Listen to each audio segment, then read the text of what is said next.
Hello and welcome to The Content Bite, a podcast for freelancers who use their words to make money. I'm Rachel Smith, a freelance journalist, copywriter, and content producer. I'm also the founder of Rachel's List, a jobs board and community for Aussie writers and other creatives. Hello, and I'm Lynn Testoni. I'm a journalist and a content writer as well, and Rachel and I are your weekly co-hosts, and every week we're bringing you all kinds of tips, ideas, and some fabulous guests to help you make the most of your freelance business. Hi Lynn, how are you? Great to be back here on the podcast with another amazing guest this week. I'm really excited about this one. Yes, we've had so many interesting and varied guests so far, and it's like still only February, so I know. And so many interesting topics. And this week we have Jessica Ruhfus from Collabosaurus as our guest. So why don't you do the intro? Oh, I'd love to. Okay, let me introduce Jess before we get her in the hot seat. Jess Ruhfus is the founder of Collabosaurus, a marketing platform that makes brands for clever collaborations and partnerships. Jess has a background in fashion publicity and marketing education, and she was frustrated sourcing cool brand partnerships in events, products, and social media.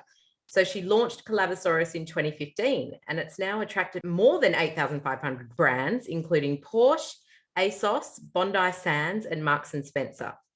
Jess won the 2019 B&T 30 Under 30 Award in Entrepreneurship and has spoken for Apple, Vogue, General Assembly, Microsoft, and the College of Event Management. Wow. Oh my God. Welcome, Jess. Thank you. Oh my gosh. It's always so awkward listening to like your own bio. I'm like, oh, thank It is God. strange, isn't it? But you are like one of the massive overachieving, young 30-something people out Well, we there. were just talking Great. about that. It's a Leo trait. It's all about being born in early August. I think That's so. what it comes down We can't to. discount that. But I really I've been a big fan of your podcast, Stop, Collaborate and Listen. And I think you've got a new one as well now. They're both so inspiring. Oh, thank you so much. Yeah, we've got two podcasts. Stop, Collaborate and Listen are like short form episodes, very similar to this podcast, actually. Very tip focused, education focused, and quick. And then the other podcast, This Is How We Do It, is what that's called. So it's very 90s rap themed. Wow. Yeah, so we've got that one, which is interviewing partnerships experts from brands like Barbie and New York Fashion Week and Starbucks, all kinds of different brands about how they approach marketing, what they look for in partnerships, and yeah, super interesting. Thanks for listening. Wow. Yeah, because you're all about collaboration. So first of all, how about you tell us how you see collaboration and why you think it's the way to go? I think the word collaboration gets thrown around in so many different contexts. So I'm really glad you asked this question. How I see collaborations is when two or more brands come together, do something really cool together, and then cross promote to each other's audiences to help each other grow. And this could be, it could take so many different forms. It could be product collaborations. So if you've seen things like Gelato Messina and Tim Tam teaming up on a limited edition range of cookie flavors, that's a really great example of a product collab. But they can also be social media focused, which could be series, hashtag challenges, competitions and giveaways, or they could be events and activations and experiences that can really add value to audiences. So collaborations are about two or more businesses coming together and helping each other grow through creative marketing things, in my opinion. Yeah. And 90% of the time, of the ones that happen through Collabosaurus anyway, they don't involve cash exchange whatsoever. So they're incredibly cost effective and such a great strategy for businesses looking to grow. Wow, how interesting. I would really like to take a step back and talk about, your story a little bit, like how you came to, I know we talked a little bit offline about how you did a bit of journalism to start with. And, we went to the same uni, Macquarie Uni. Shout out for Macquarie, yeah. But tell us your story and how you came to start Collabosaurus as well. Well, yes, I started out in wanting to work in film, actually. I did a lot of screenwriting and journalism, and I was sussing out that whole space. And then I remember being told, this was at university by a lecturer who was like, it's really hard to make it in the film industry in Australia unless you want to move to LA. And at the time I said, I don't want to move to LA. I really love it here. And so then I kind of flipped and moved into public relations and had this big glorified rose-colored glasses idea of what PR would be like. I think I watched a lot of Absolutely Fabulous when I was younger. And so I thought that's what PR was going to be like. Bolly. Exactly. And then my first job in PR was for a fashion PR firm in Sydney. And my experience of it was very much Devil Wears Prada experience. Oh, God. So I thought I was a fish out of water. It wasn't really what I wanted to be doing long term, but I was pulling together media launch events for fashion clients all the time and trying to source venue partners and food and beverage partners and makeup partners, and cosmetic and beauty brands to kind of add an activation experience add on as part of those media launch events.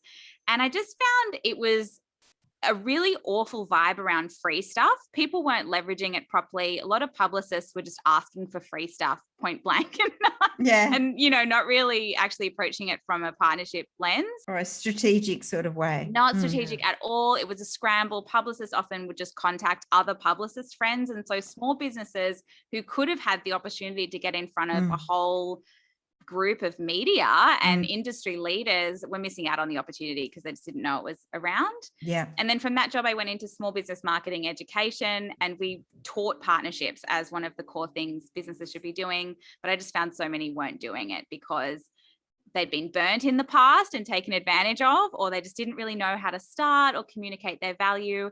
And Tinder was really popular at the time. And I thought, why doesn't this exist for brand collaborations where you can swipe right on cool opportunities and connect with great people and do great marketing collabs together? So that was way back in 2014, and fast forward, we've now built a platform for it. Yeah. Amazing. Wow. And how did you build the platform? Was it something you funded yourself, or did you have investors, or how did all of that come about? Well, at the beginning, I built it off a WordPress platform. So we built Collabosaurus firstly as a bit of a minimum viable product. We spent as little as possible to try and test the concept and see if people would use it. And so that was a WordPress-based platform that we fitted out with every plugin imaginable, and it really slowed down the website. It was very slow. And when I started, I thought our whole target market would be publicists because that was the industry I came from. But for the first 2 years, I don't think a single publicist used it. It was all small businesses who hopped on in the early days. And so we really had to change how we marketed and positioned Collabosaurus because it was full of PR industry jargon and didn't really make sense to small businesses. So yeah, to begin with, I self-funded it. It was, I worked full time to get it off the ground. And then I left my full-time marketing job and worked waitressing, and I tutored high school English for about 4 years. And oh my goodness. Yeah, I did lots of little bits and pieces to get it off the ground. Wow, good for you. I know what you said before about how it's really hard for businesses to kind of match in that way, that Tinder for business idea. I love that. Dating site for brands. Exactly. I know, it's so true. I mean, you think about it, collaboration is such a great idea in theory, but why do we struggle in practice putting it together? Because we don't know how to do it. We don't know what we should be asking for, or how to put a partnership deal together. So we just put it in the too hard basket. Is that something you see a lot? Yeah, I think it's a little bit of educating the market. I have found with collaborations, I think up until the last year or two, brand collaborations were very unknown. Like people didn't know at all. They couldn't even point to an example. Whereas now, I think if you start looking around, you start seeing them everywhere. If you go into the supermarket, half the shelves are full of brand collaborations, which is really interesting. So I think now we're seeing it more and more around us. It's easier to understand the concept. But I think where people struggle most still is understanding the absolute gold mine of value that they're sitting on, and then being able to communicate that to a potential partner so that you can work on something that's win-win. Yeah. Without money changing hands a lot of the time, you were saying. Yeah. And I think that's an interesting concept for a lot of people as well. And I really want to stress that, and you might have seen these reels and memes on Instagram where it's like, I can't pay rent in exposure and stuff like that. For sure. I completely agree with that. Successful collaborations are win-win. So it's not about doing free work and, getting one post on Instagram. A successful collaboration is really a true partnership where brands come together and help each other grow. And usually it's a longer term campaign. It's not just one post.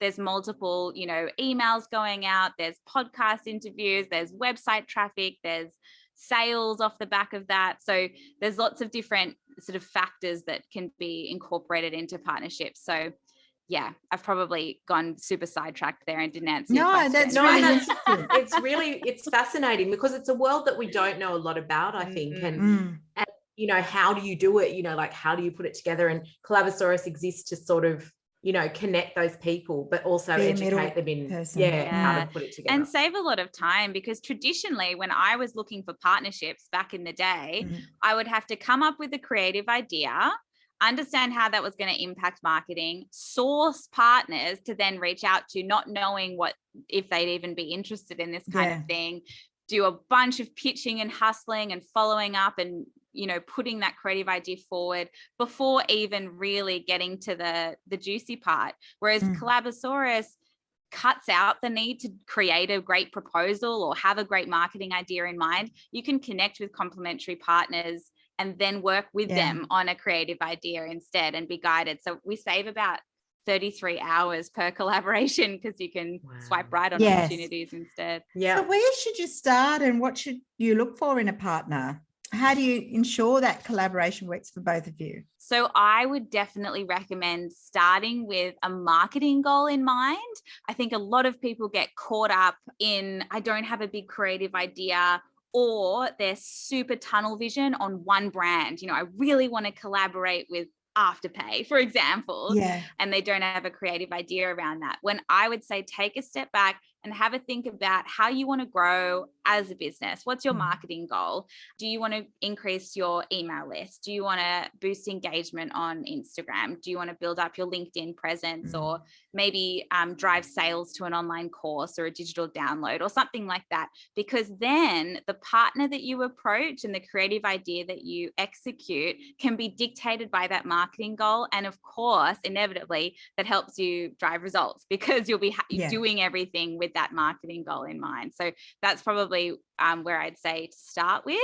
And then after that, have a look at complementary industry spaces. So if you are a copywriter and your target market are business owners, have a look at what other services your target market are engaging. So maybe that's graphic designers, maybe that's marketers, maybe that's business coaching, and see if you can team up with a business coach or a graphic designer to do something creative that adds value to your target market and helps you get in front of a whole new audience of business owners. Yeah, that's interesting because you've kind of brought it back from big businesses or larger brands trying to collaborate, but we can't forget that those smaller sort of freelance businesses, really have lots of opportunities to collaborate with other people as well. I would say 9 times out of 10, it's more valuable collaborating with small businesses than large businesses, depending on what your marketing goal is, because small businesses are agile. You can move on campaigns very quickly and you can get a lot of promotional stuff out there and,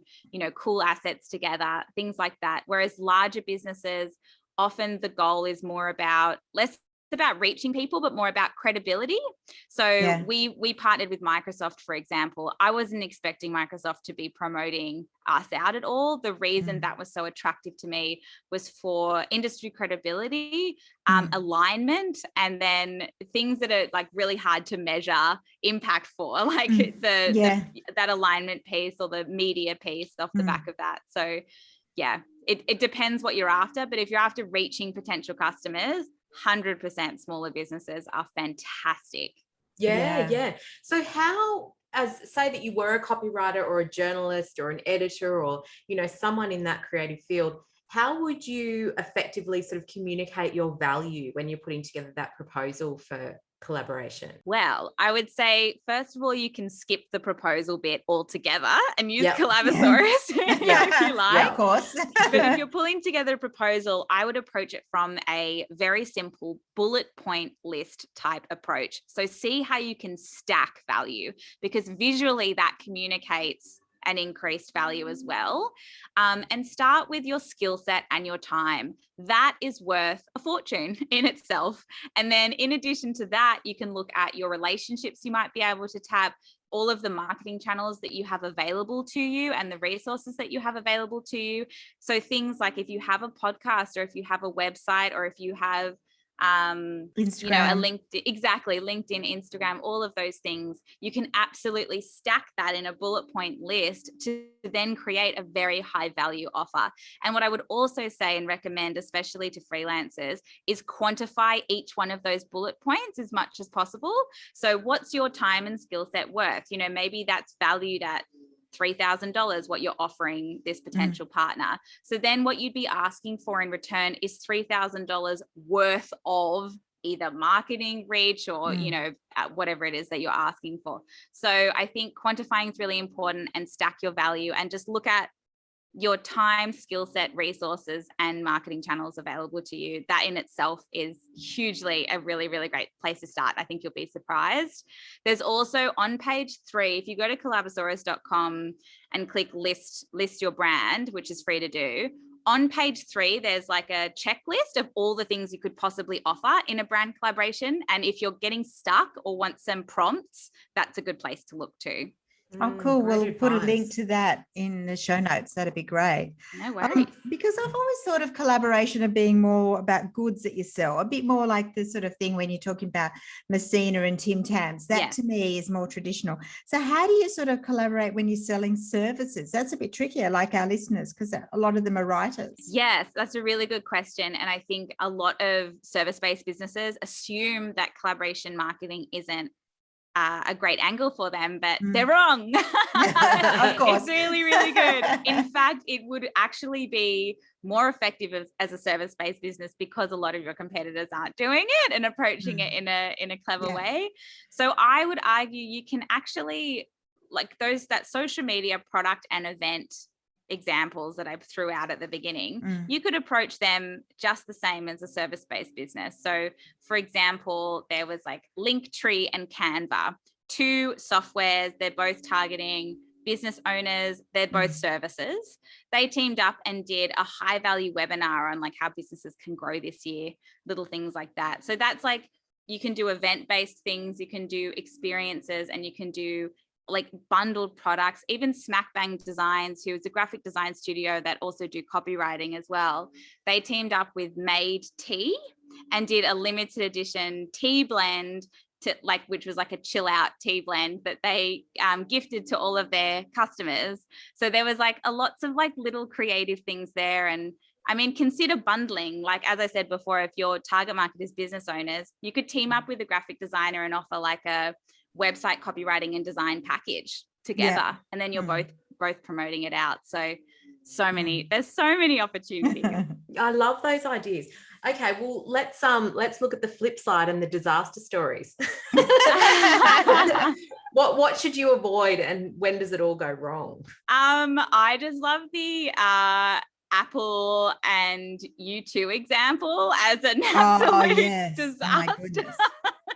And I think the reason that's a disaster is because it didn't have your customer, the end customer, in mind. So don't collaborate for collaboration's sake or because the partner's really awesome in itself. You want to be collaborating to then ultimately add value and do something that's very exciting for your end user and target market. So I would say that's probably one of the biggest mistakes I see brands make. And I also see happen a lot, thankfully not through Collabosaurus. It's one of the things we've built to avoid. Traditionally with partnerships, a lot of larger corporates are very known for taking advantage of small business, and collabs then just are one-sided and it's not a collaboration at all. And that's exactly where, it's exploitation instead. Exactly. So yeah, that is, in my opinion, when it's an absolute disaster, when it's one-sided, it's not a collaboration at all, or if they don't have the end user in mind. Like, there was actually a really funny one I saw on Instagram that was Sonic, that old, like that cartoon. Yeah, Sonic the Hedgehog. Yeah. Yes, they did a Sonic collaboration with a curry company, and they had blue curry, and it was like, oh, what's wrong? You haven't touched your Sonic collaboration curry or something, and it just looked disgusting. It looked so bad. And it's like, that's exactly a perfect example of not having that end target market in mind. You know, it might be great to partner with Sonic, but I mean, why? If it's not adding value. I know, exactly. And I know we've talked a little bit about how, you know, it's meant to be a win-win, and, you know, it's easy to be sort of exploited if you don't have the proposal quite right. So how can you lock that in? Does Collabosaurus have, you know, a system where you lock in what both parties are doing? So you're sort of locked into a contract in a sense, or if you weren't using the platform and doing it yourself, would you have a contract of some kind that would lock in exactly what you'd both be doing to avoid that? Depending on the collaboration type. I mean, if you're doing a social media competition or giveaway, you often wouldn't need a contract. But for product collabs, bundles, referral strategies, that kind of stuff, absolutely have a contract in place for sure. You can start with something as simple as a memorandum of understanding, which you can get totally for free online. And that's a really good one-pager to get everyone's roles and responsibilities on that page. We have a collaboration specific one on Collabosaurus that users can download. And we also have one that goes one step further. That's a joint marketing agreement that kind of goes in a little bit deeper into the marketing and promotional responsibilities of each person in the collaboration. Definitely worth getting that in place for sure. And then in terms of Collabosaurus and having things in place from the get-go, each brand would input what they can possibly offer in a collaboration as well as what they're looking for, and vice versa. So before you even connect, you know what the potential opportunity is. Every collaboration is often tweaked a little bit and is quite unique based on what each person wants to do. But it's good to have that there, just know, because sometimes brands are sitting on ginormous, highly engaged email lists that you just wouldn't know are there unless they say so. So some information's public, like Instagram, but others aren't so much, like skill set and email lists and things like that, which can be very exciting. Yeah, absolutely. Well, I do know, like with one of my clients, they are a design company and they do a lot of collaborations with designers and like sort of all sorts of fashion designers, interior designers, that sort of thing. And I could never see the value until I realized that basically every time they do a collaboration and they launch it, they tap into somebody else's email list.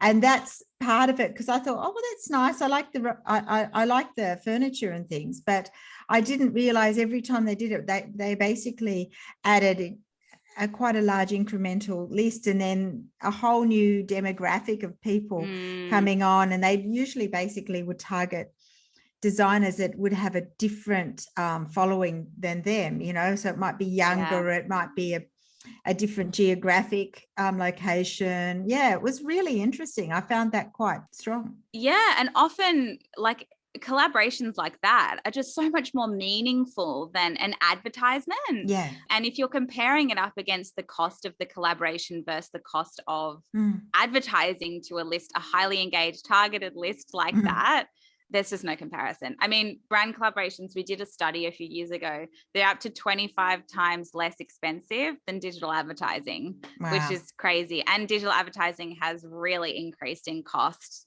lately. I think it's like 51% more expensive to achieve the same result this year. Crazy. Yeah. So it's a much better idea to collaborate in a way. Yeah, I think so, but I'm a bit biased. Of course. Do you use writers in your business, and what sort of skills would you be looking for? Yes, we've worked with quite a few copywriters over the years. I think the biggest thing for me when I look for working with a writer is we have a bit of a cheeky humor side to the business. And so that tone of voice and being able to not just replicate. I really love when someone can come in and extend it and put their own spin on it, but it's personality. It's like injecting personality that's a bit fun and light. I really like that. So that's something that I look for sure. What would you say are some good ideas for sort of B2B collaboration? Like any thought starters? I think we've touched on a few, but I'm sure you have way more. There's actually a really good, I'll give you guys the link. There's a blog post on Collabosaurus, which is like I think there's like 15 ideas for B2B brand collaborations, which is perfect. And as a service-based business, for sure. But I would, start with your marketing goal, then have a look at your target market and who you want to reach, and then go into complementary industry spaces. So some really great ideas. I love the bundling idea because that's direct revenue that you can generate and also marketing reach at the same time. I also love, now that COVID is like simmering down a little bit, doing some event-based things. I think people are craving experiences, whether it is online or offline. I mean, there was a fantastic collab with Taika Waititi, the director, and James and the Giant Peach, the Roald Dahl. That was so clever. They got Chris Hemsworth and Liam Hemsworth involved, and they did a online YouTube reading of James and the Giant Peach with a bunch of celebrities during lockdown. And I just think that is such a beautiful example of people teaming up to create value and do something that's really engaging for the end customer. But I think bringing that into a real life setting this year will be super valuable. So looking at events and experiences, looking at ways to add value, whether it's bundled products, gift with purchase, limited edition things. There's lots of different things, but I'll send you the blog post that you can definitely check out as well. Okay, we can pop that in our show notes. Yeah. Okay. Look, we ask every guest about their favorite sort of tools, be it online or other things that you might use. So, what are your favorites? Programs, tech ideas that help you communicate and work with your partners? I have 4. Is that okay? Okay. Yeah, of course. The more the better. Yeah. Okay. Well, first one's Collabosaurus. Shameless Obviously. plug. Dating site for brands. The second one that I absolutely love, which is free, it's a browser extension, is Toggle. Do you know Toggle? Yeah. It's like a time tracker, but there's actually so much you can do with Toggle that I think people don't realize. You can create data visualization, you can tag things and work out, like, for example, we use it to make sure we're not over servicing clients, because we can tag each client in terms of a time entry. So very, very good with Toggle. I love it. The other thing we use that I adore is Notion. We've heard about Notion a few times lately. So Notion we use for all of our internal processes, onboarding, planning, things like that. It's almost like having your own little internal website. It's like a marriage of Google Docs and Google Drive, and like having your own website that's very easy to use and visually stunning. So Notion's great. You can also collaborate with clients and share timelines and stuff like that through Notion, which is great. And then when it comes to, I think, and this is when I used to freelance, this is something I wish I did, is having like a sales pipeline that's actually a little bit more organized. I think people shy away from the word sales because it's scary, but it really is just about relationships, and you don't want anyone to slip through the cracks, or you want to be able to keep up relationships. So a tool like Pipedrive is really fantastic for us. It's like a CRM meets sales pipeline. We use it for account management as well. And essentially it's just a couple of columns, and you can move people down columns just to make sure that, you've followed them on Instagram and that you've sent them an email in the last 3 months, like little things like that, so that you don't lose relationships with some people you really want to connect with. So yeah, they're my 4: Collabosaurus, Toggle, Notion, and Pipedrive. How interesting. And what do you guys use for your email marketing? Okay, so we use ConvertKit. I wouldn't necessarily recommend ConvertKit. We have a very custom built software. Collabosaurus is built on like a .NET C# environment, which means that it doesn't very easily hook in to a lot of email marketing platforms. So ConvertKit, we didn't have much choice. It's not terrible, but I wouldn't say it's the best. Okay. Yeah. Good to know. I think Rachel's always interested in that because she does so much emailing. We're on Active Campaign, but sometimes I hear good things about Active Campaign. Yeah, it's hit and miss. We're having major problems with it at the moment. So looking for the holy grail of I'm always looking for the holy grail. But it's funny. I think we looked at ConvertKit and it seemed very basic compared to what you could do on Active Campaign. But then on the flip side to that, the automations can be very glitchy and difficult to set up sometimes. So right.